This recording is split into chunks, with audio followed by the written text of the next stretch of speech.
ಎಲ್ಲರಿಗೂ ವಂದನೆಗಳು. 7ನೇ ತರಗತಿಯ ಸಮಾಜ ವಿಜ್ಞಾನ ಪಾಠದ ವ್ಯಾಪಾರದಿಂದ ಅಧಿಕಾರಕ್ಕೆ ಎಂಬ ಪಾಠ ಭಾಗದ 3ನೇ ಭಾಗಕ್ಕೆ ಎಲ್ಲರಿಗೂ ಸ್ವಾಗತ. ಪ್ರೀತಿಯ ಪುಟಾಣಿಗಳೇ, ಕಳೆದ ತರಗತಿಯಲ್ಲಿ ನಾನು ನಿಮಗೆ ಕೆಲವೊಂದು ಕೆಲಸಗಳನ್ನು ನೀಡಿದ್ದೆ. ನೆನಪಿಗೆ ಬರ್ತದಾ? ಯಾವುದು ಆ ಕೆಲಸ? ಒಂದು ಸಂಚಿಕೆಯನ್ನು ತಯಾರಿಸಲಿಕ್ಕೆ ನಿಮ್ಮಲ್ಲಿ ಹೇಳಿದ್ದೆ. ಯಾವುದರ ಕುರಿತಿರುವ ಸಂಚಿಕೆ? ಔಷಧೀಯ ಸಸ್ಯಗಳ ಕುರಿತಿರುವಂತಹ ಸಂಚಿಕೆ. ನಿಮ್ಮೂರಲ್ಲಿರುವಂತಹ ಔಷಧೀಯ ಸಸ್ಯಗಳ ಕುರಿತಿರುವಂತಹ ಸಂಚಿಕೆಯನ್ನು ತಯಾರಿಸಲು ನಿಮ್ಮಲ್ಲಿ ಹೇಳಿದ್ದೆ. ಎಲ್ಲರೂ ಮಾಡಿರುವಿರಾ? ಎಲ್ಲರೂ ಸಂಚಿಕೆಯನ್ನು ತಯಾರಿಸಿರುವಿರಾ? ಸರಿ, ಹಾಗಾದರೆ ನಾನು ಕೂಡ ಒಂದು ಸಂಚಿಕೆಯನ್ನು ತಂದಿದ್ದೇನೆ. ಮಕ್ಕಳು ತಯಾರಿಸಿದಂತಹ ಸಂಚಿಕೆಯನ್ನು ನಾನು ತಂದಿದ್ದೇನೆ. ಮಕ್ಕಳು ತಯಾರಿಸಿದಂತಹ ಸಂಚಿಕೆಯನ್ನು ಬಿಡುಗಡೆಗೊಳಿಸಲು ನಮ್ಮ ಸಹೋದ್ಯೋಗಿಯಾದಂತಹ ಪದ್ಮನಾಭ ಆರ್ SVAUPS ಸ್ವರ್ಗ ಶಾಲೆಯಿಂದ ಬಂದಿದ್ದಾರೆ. ಅವರು ನಾನು ಈ ಕಾರ್ಯಕ್ರಮಕ್ಕೆ ಸ್ವಾಗತಿಸ್ತಾ ಇದ್ದೇನೆ.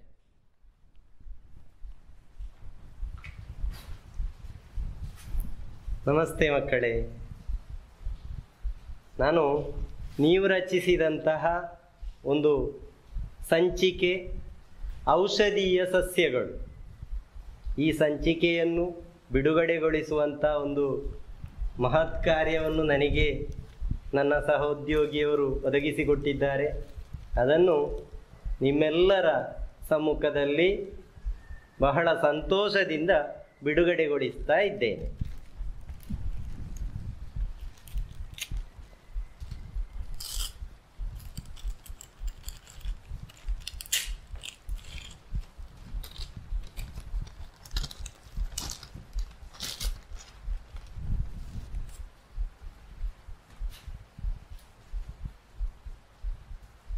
ನೋಡಿ, ಪತ್ರಿಕೆ ನಿಮ್ಮಂತಹ ಮಕ್ಕಳೇ ಸೇರಿ ರಚಿಸಿದಂಥ ಒಂದು ಪತ್ರಿಕೆ. ಕೆಲವು ನಿಮ್ಮ ಬರವಣಿಗೆಗಳು, ಚಿತ್ರ ಸಂಗ್ರಹಗಳು ಕೂಡ ಇದರಲ್ಲಿ ಇರಲೂಬಹುದು. ನೋಡಿ, ನೀವು ರಚಿಸಿದ ಪುಸ್ತಕದ ಹೆಸರು ನಮ್ಮೂರ ಔಷಧೀಯ ಸಸ್ಯಗಳು. ಬಹಳ ಒಳ್ಳೆಯ ಒಂದು ಶೀರ್ಷಿಕೆಯನ್ನು ಕೂಡ ಅದಕ್ಕೆ ಕೊಟ್ಟಿದ್ದೀರಿ ಪುಸ್ತಕಕ್ಕೆ. ಅದರ ಪುಟಗಳನ್ನು ನಾನು ಬಿಡಿಸ್ತಾ ಇದ್ದೇನೆ. ಪ್ರಾರಂಭದಲ್ಲಿ ಅನುಕ್ರಮಣಿಕೆಯನ್ನು ಬರೆದಿದ್ದೀರಿ, ಬಹಳ ಚೆಂದಾಗಿದೆ. ಮುಂದಿನ ಪುಟವನ್ನು ನೋಡಿದರೆ ನೋಡಿ, ಕೆಲವು ಔಷಧೀಯ ಸಸ್ಯಗಳ ಚಿತ್ರ ಮತ್ತು ಅದರ ವಿವರಣೆಯನ್ನು ಬರೆಯಲಾಗಿದೆ. ಸಾಂಬ್ರಾಣಿಯ ಕುರಿತಾದಂಥ ಒಂದು ವಿವರಣೆ.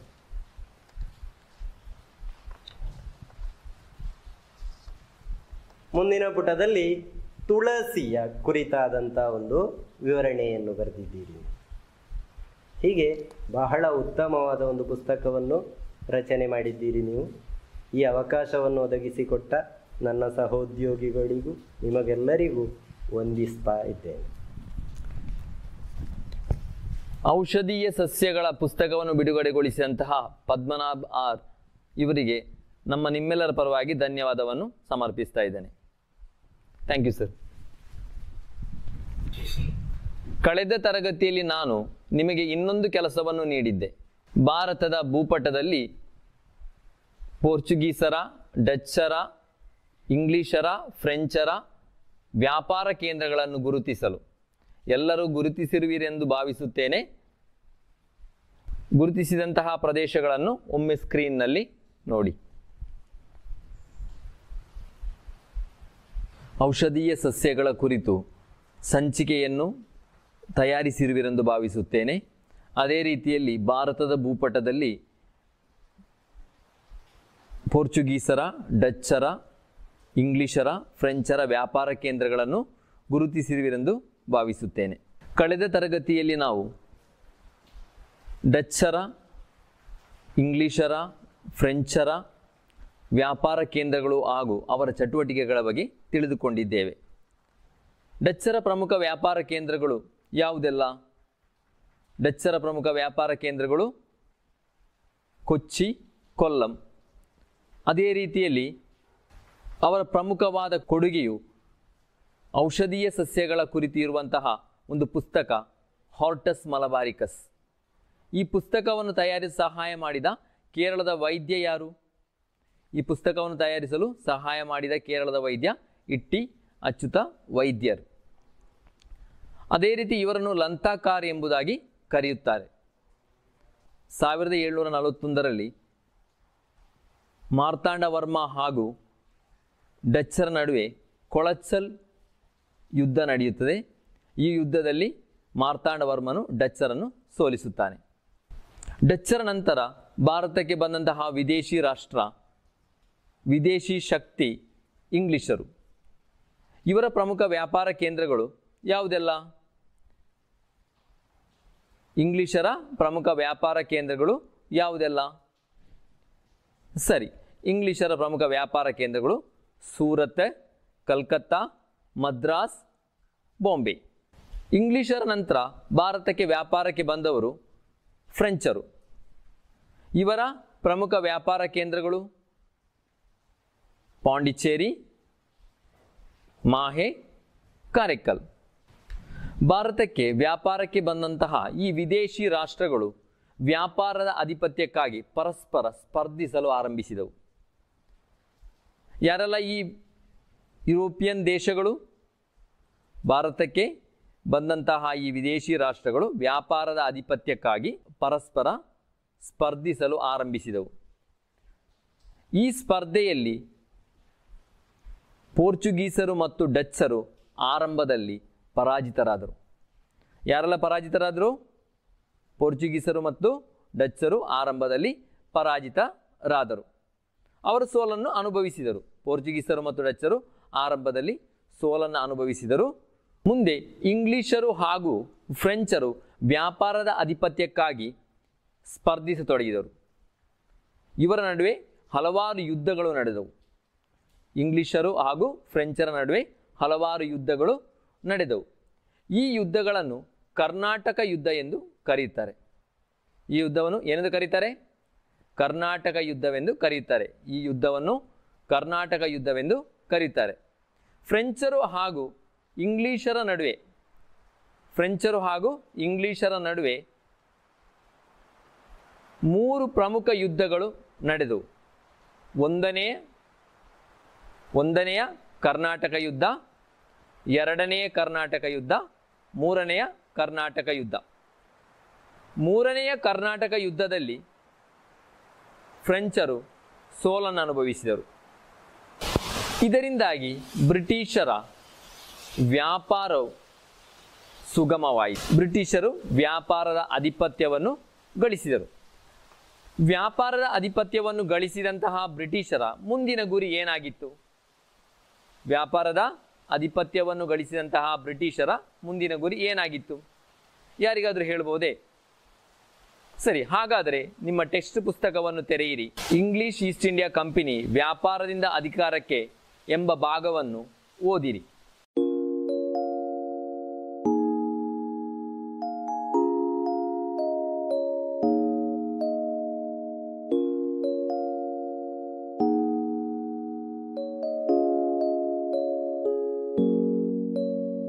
ವ್ಯಾಪಾರದ ಆಧಿಪತ್ಯವನ್ನು ಗಳಿಸಿದಂತಹ ಬ್ರಿಟಿಷರ ಮುಂದಿನ ಗುರಿ ಏನಾಗಿತ್ತು ಹೇಳ್ಬೋದಾ ಮಕ್ಕಳೇ? ವ್ಯಾಪಾರದ ಆಧಿಪತ್ಯವನ್ನು ಗಳಿಸಿದ ಬ್ರಿಟಿಷರ ಮುಂದಿನ ಗುರಿ ಏನಾಗಿತ್ತು? ಸರಿ, ವ್ಯಾಪಾರದ ಆಧಿಪತ್ಯವನ್ನು ಗಳಿಸಿದ ಬ್ರಿಟಿಷರ ಮುಂದಿನ ಗುರಿಯು ಅಧಿಕಾರವನ್ನು ಗಳಿಸುವುದಾಗಿತ್ತು. ವ್ಯಾಪಾರದ ಆಧಿಪತ್ಯವನ್ನು ಗಳಿಸಿದಂತಹ ಬ್ರಿಟಿಷರ ಮುಂದಿನ ಗುರಿಯು ಅಧಿಕಾರವನ್ನು ಗಳಿಸುವುದಾಗಿತ್ತು. ಹಾಗಾದರೆ ಬ್ರಿಟಿಷರು ಮೊದಲು ಅಧಿಕಾರಕ್ಕೆ ಬಂದಂತಹ ಪ್ರದೇಶ ಯಾವುದು? ಬ್ರಿಟಿಷರು ಅಧಿಕಾರಕ್ಕೆ ಬಂದಂತಹ ಮೊದಲ ಪ್ರದೇಶ ಯಾವುದು ಹೇಳ್ಬೋದಾ ಮಕ್ಕಳೇ? ಯಾವುದು ಯಾವುದು ಬ್ರಿಟಿಷರು ಮೊದಲು ಅಧಿಕಾರಕ್ಕೆ ಬಂದಂತಹ ಪ್ರದೇಶ? ಬಂಗಾಳ. ಯಾವ ಪ್ರದೇಶ?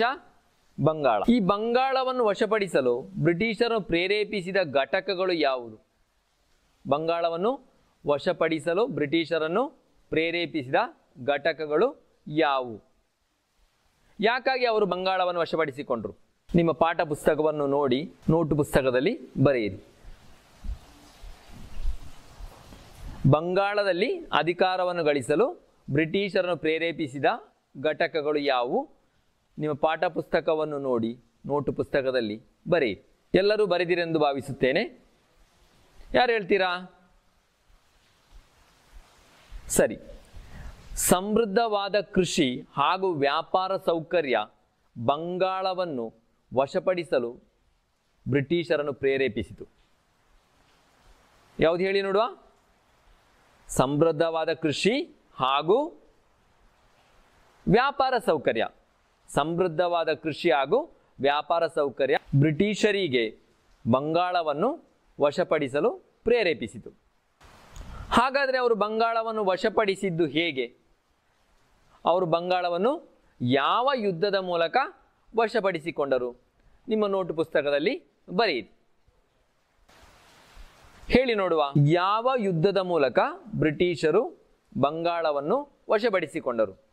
1757ರ ಪ್ಲಾಸಿ ಕದನ ಹಾಗೂ 1764ರ ಬಕ್ಸರ್ ಕದನದ ಮೂಲಕ ಬ್ರಿಟಿಷರು ಬಂಗಾಳವನ್ನು ವಶಪಡಿಸಿಕೊಂಡರು. ಯಾವುದೇ ಹೇಳಿ ನೋಡುವ. 1757ರ ಪ್ಲಾಸಿ ಕದನ ಹಾಗೂ 1764ರ ಬಕ್ಸರ್ ಕದನದ ಮೂಲಕ ಬ್ರಿಟಿಷರು ಬಂಗಾಳವನ್ನು ವಶಪಡಿಸಿಕೊಂಡರು. ಏನು ಈ ಪ್ಲಾಸಿ ಕದನ? ಏನು ಈ ಬಕ್ಸರ್ ಕದನ? ನಿಮ್ಮ ಪಾಠಪುಸ್ತಕದಲ್ಲಿ ಕೊಟ್ಟಂತಹ ಭಾಗವನ್ನು ಓದಿ ಬರೆಯಿರಿ. ಪ್ಲಾಸಿ ಕದನ ಎಷ್ಟನೇ ಇಸವಿಯಲ್ಲಿ ಈ ಪ್ಲಾಸಿ ಕದನ ನಡೆಯಿತು?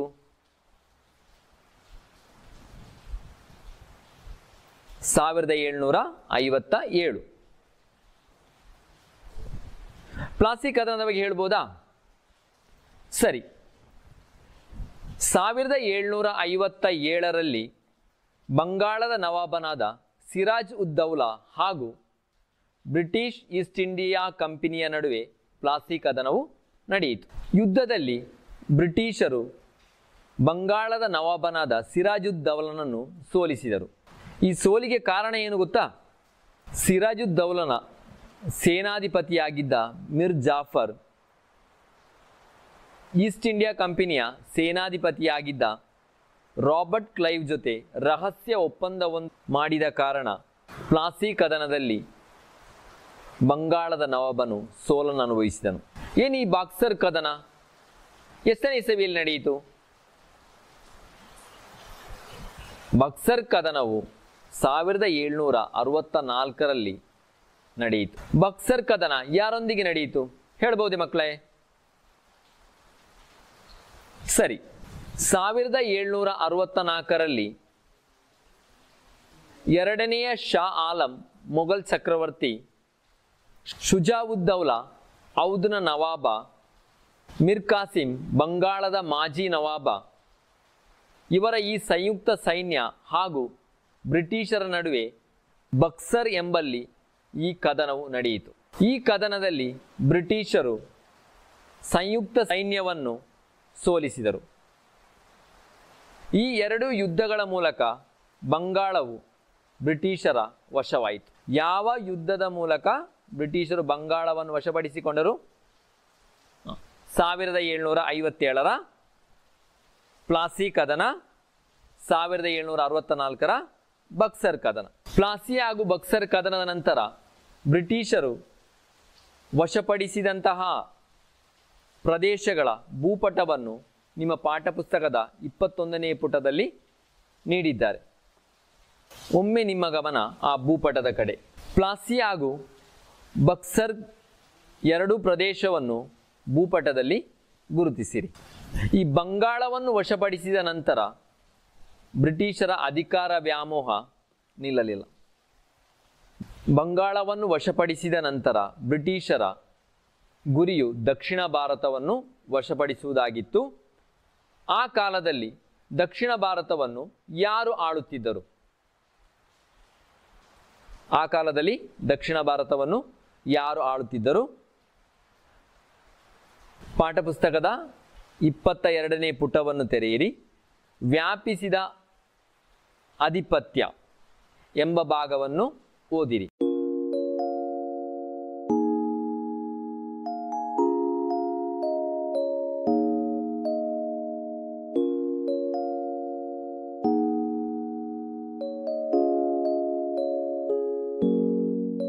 ಆ ಕಾಲದ ದಕ್ಷಿಣ ಭಾರತದ ಪ್ರಮುಖ ಪ್ರದೇಶ ಯಾವುದು?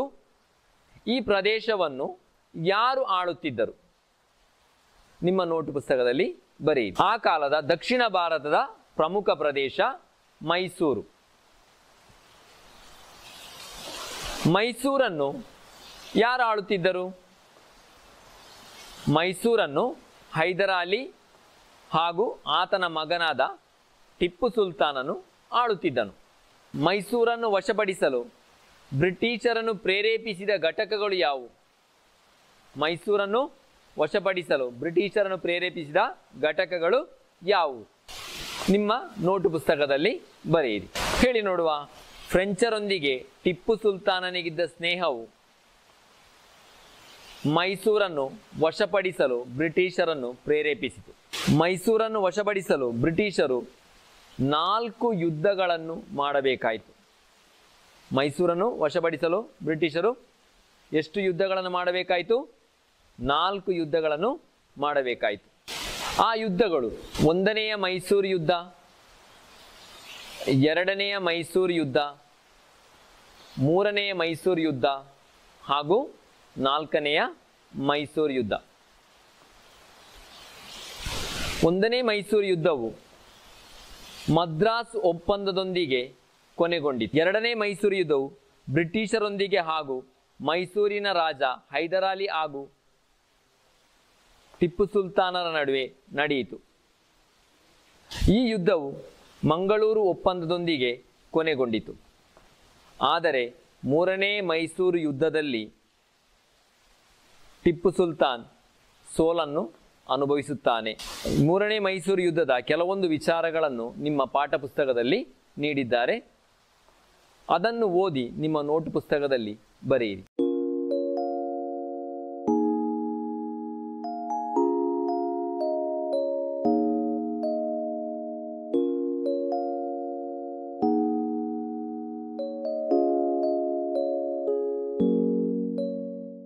ಮೂರನೇ ಮೈಸೂರು ಯುದ್ಧದಲ್ಲಿ ಟಿಪ್ಪು ಸುಲ್ತಾನನು ಸೋಲನ್ನು ಅನುಭವಿಸುತ್ತಾನೆ.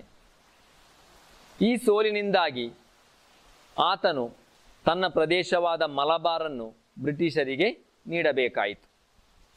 3ನೇ ಮೈಸೂರು ಯುದ್ಧದ ನಂತರ ಟಿಪ್ಪು ಸುಲ್ತಾನನು ಮತ್ತೆ ಸೈನ್ಯವನ್ನು ಕಟ್ಟಿ ಬ್ರಿಟಿಷರ ವಿರುದ್ಧ ಹೋರಾಟಕ್ಕಿಳಿಯುತ್ತಾನೆ. ಈ ಯುದ್ಧದಲ್ಲಿ ಟಿಪ್ಪು ಸುಲ್ತಾನನು ಮರಣವನ್ನು ಹೊಂದುತ್ತಾನೆ. ಮೈಸೂರು, ಮಲಬಾರು, ಕೊಡಗು ಬ್ರಿಟಿಷರ ಆಧೀನಕ್ಕೆ ಒಳಗಾಗುತ್ತದೆ. ಮೈಸೂರು ಯುದ್ಧ ಯಾರೊಂದಿಗೆ ನಡೆಯಿತು? ಬ್ರಿಟಿಷರು ಹಾಗೂ ಮೈಸೂರಿನ ರಾಜನಾದಂತಹ ಹೈದರಾಲಿ ಟಿಪ್ಪು ಸುಲ್ತಾನರ ನಡುವೆ ನಡೆಯಿತು. ಎಷ್ಟು ಮೈಸೂರು ಯುದ್ಧಗಳು ನಡೆಯಿತು? 4 ಮೈಸೂರು ಯುದ್ಧಗಳು ನಡೆಯಿತು. ಆ ಯುದ್ಧಗಳು ಯಾವುದೆಲ್ಲ? 1ನೇ ಮೈಸೂರು ಯುದ್ಧ, 2ನೇ ಮೈಸೂರು ಯುದ್ಧ, 3ನೇ ಮೈಸೂರು ಯುದ್ಧ, 4ನೇ ಮೈಸೂರು ಯುದ್ಧ. 3ನೇ ಮೈಸೂರು ಯುದ್ಧದಲ್ಲಿ ಟಿಪ್ಪು ಸುಲ್ತಾನನು ಸೋಲನ್ನು ಅನುಭವಿಸುತ್ತಾನೆ ಹಾಗೂ ಮಲಬಾರ್ ಬ್ರಿಟಿಷರ ವಶವಾಯಿತು. 4ನೇ ಮೈಸೂರು ಯುದ್ಧದಲ್ಲಿ ಟಿಪ್ಪು ಸುಲ್ತಾನನು ಮರಣ ಹೊಂದಿದನು. ಮೈಸೂರು ಯುದ್ಧದಿಂದಾಗಿ ಕೊಡಗು ಮಲಬಾರು ಬ್ರಿಟಿಷರ ವಶವಾಯಿತು. ಬ್ರಿಟಿಷರು ಬಂಗಾಳವನ್ನು ವಶಪಡಿಸಿಕೊಂಡರು, ಕೊಡಗು ಮಲಬಾರುಗಳನ್ನು ವಶಪಡಿಸಿಕೊಂಡರು. ಮುಂದೆ ಬ್ರಿಟಿಷರ ಗುರಿ ಏನಾಗಿತ್ತು? ನಿಮ್ಮ ಪಾಠ ಪುಸ್ತಕದ 23ನೇ ಪುಟವನ್ನು ನೋಡಿ ಬರೆಯಿರಿ.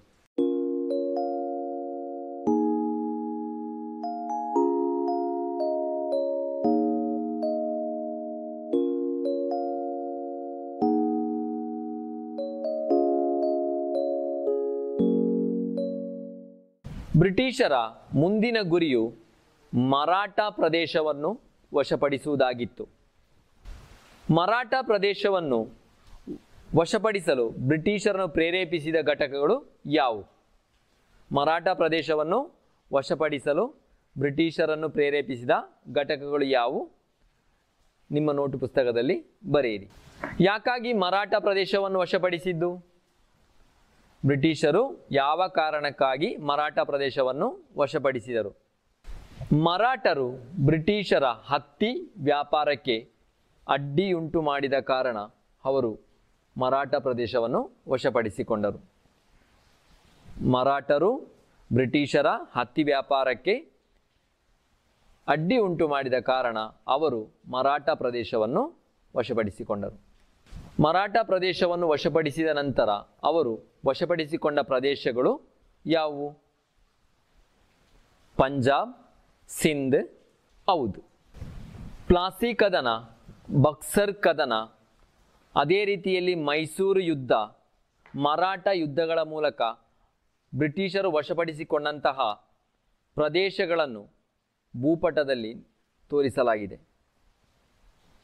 ಪ್ಲಾಸಿ ಕದನ, ಬಕ್ಸರ್ ಕದನ, ಮೈಸೂರು ಯುದ್ಧ, ಮರಾಠ ಯುದ್ಧದ ನಂತರ ವಶಪಡಿಸಿಕೊಂಡಂತಹ ಪ್ರದೇಶಗಳನ್ನು ಭಾರತದ ಭೂಪಟದಲ್ಲಿ ನಿಮ್ಮ ಪಾಠ ಪುಸ್ತಕದಲ್ಲಿ ತೋರಿಸಲಾಗಿದೆ.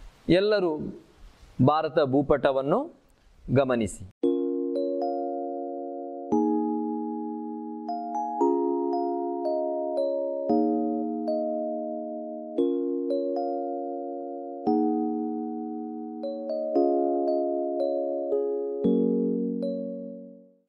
ಸೈನಿಕ ಬಲದ ಮೂಲಕ ಪ್ರಮುಖ ದೇಶೀಯ ರಾಜ್ಯಗಳನ್ನು ಹೇಗೆ ವಶಪಡಿಸಿಕೊಂಡರೆಂದು ನಾವು ಈಗಾಗಲೇ ತಿಳಿದುಕೊಂಡೆವು. ಸೈನಿಕ ಬಲದ ಮೂಲಕ ಯಾವ ರೀತಿಯಲ್ಲಿ ಅವರು ದೇಶೀಯ ರಾಜರನ್ನು ಸೋಲಿಸಿದರು ಎಂಬುದನ್ನು ನಾವು ಈಗಾಗಲೇ ತಿಳಿದುಕೊಂಡೆವು. ಇತರ ಕೆಲವು ದೇಶೀಯ ರಾಜ್ಯಗಳನ್ನು ಅವರು ಹೇಗೆ ವಶಪಡಿಸಿಕೊಂಡರೆಂದು ಈಗ ನಾವು ತಿಳಿದುಕೊಳ್ಳುವ. ಸೈನಿಕ ಬಲದೊಂದಿಗೆ ಕೆಲವು ದೇಶೀಯ ರಾಜ್ಯಗಳನ್ನು ಅವರು ವಶಪಡಿಸಿಕೊಂಡರು. ಉಳಿದ ರಾಜ್ಯಗಳನ್ನು ಹೇಗೆ ವಶಪಡಿಸಿಕೊಂಡರೆಂದು ನಾವೀಗ ತಿಳಿದುಕೊಳ್ಳೋಣ. ಇತರ ಕೆಲವು ದೇಶೀಯ ರಾಜ್ಯಗಳನ್ನು ಹೇಗೆ ವಶಪಡಿಸಿಕೊಂಡರೆಂದು ಹೇಳಬಹುದೇ? ಹಾಗಾದರೆ ನಿಮ್ಮ ಪಾಠ ಪುಸ್ತಕದ 23ನೇ ಪುಟವನ್ನು ತೆರೆಯಿರಿ. ಇತರ ದೇಶೀಯ ರಾಜ್ಯಗಳನ್ನು ಹೇಗೆ ವಶಪಡಿಸಿಕೊಂಡರೆಂದು ಬರೆಯಿರಿ.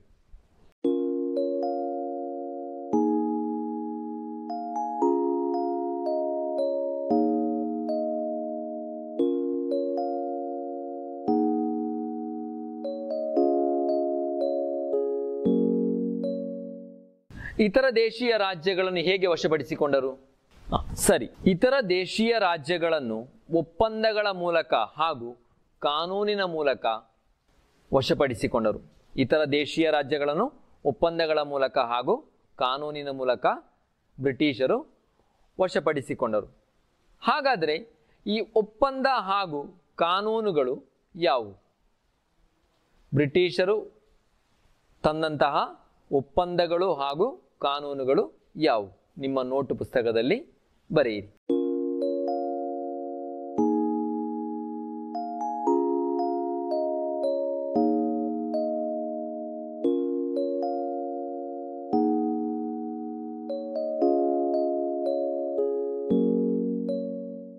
ಎಲ್ಲರಿಗೂ ಬರೆದಾಯ್ತಾ?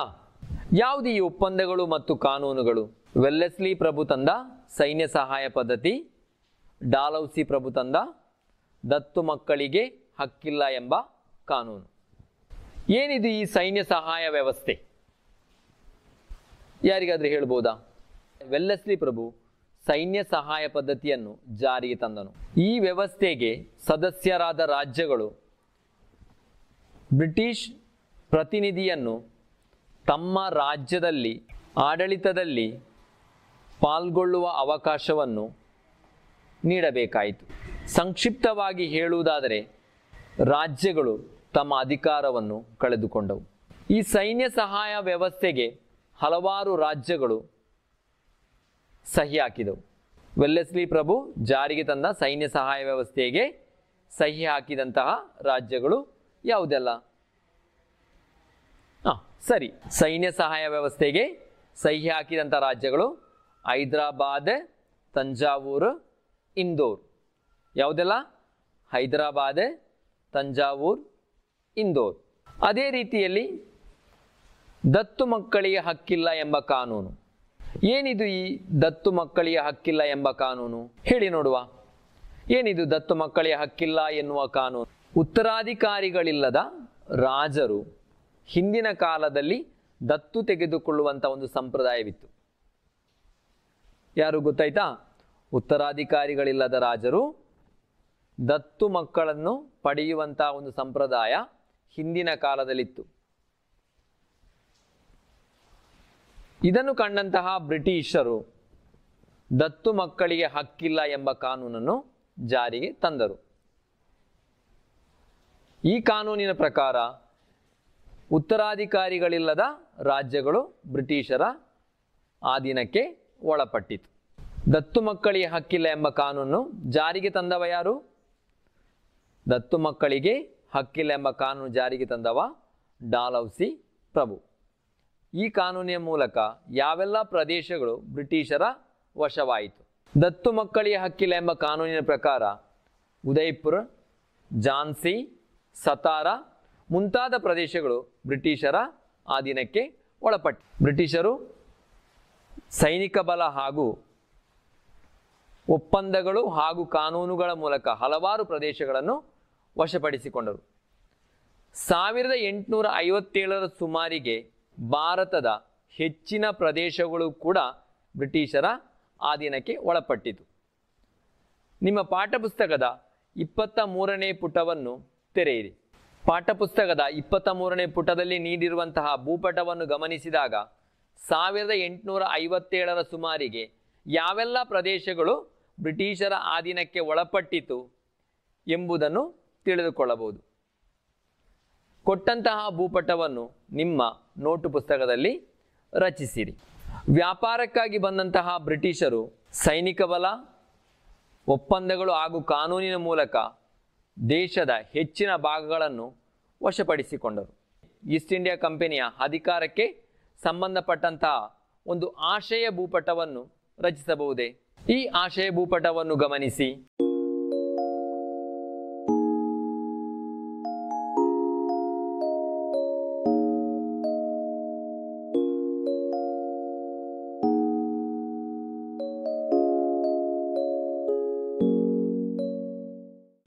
ಬ್ರಿಟಿಷರು ವಶಪಡಿಸಿದಂತಹ ಎಲ್ಲ ಪ್ರದೇಶಗಳಲ್ಲಿ ಏಕೀಕೃತವಾದಂತಹ ಆಡಳಿತ ವ್ಯವಸ್ಥೆಯನ್ನು ತಂದರು.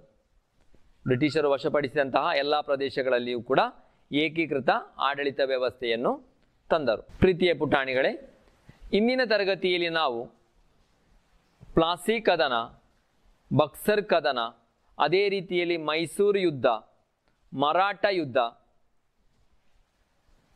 ಸೈನ್ಯ ಸಹಾಯ ಪದ್ಧತಿ, ದತ್ತು ಮಕ್ಕಳಿಗೆ ಹಕ್ಕಿಲ್ಲ ಎಂಬ ಕಾನೂನು, ಈ ವಿಷಯಗಳ ಕುರಿತು ತಿಳಿದುಕೊಂಡೆವು.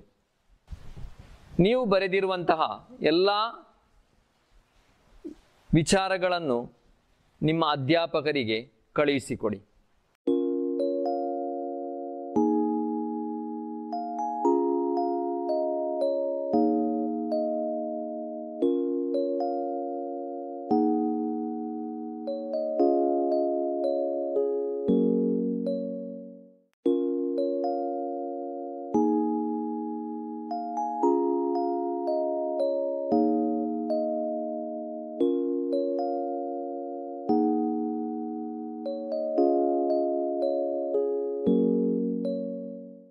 ಇಲ್ಲಿಗೆ ನಾನು ಇಂದಿನ ತರಗತಿಯನ್ನು ಮುಕ್ತಾಯಗೊಳಿಸುತ್ತೇನೆ.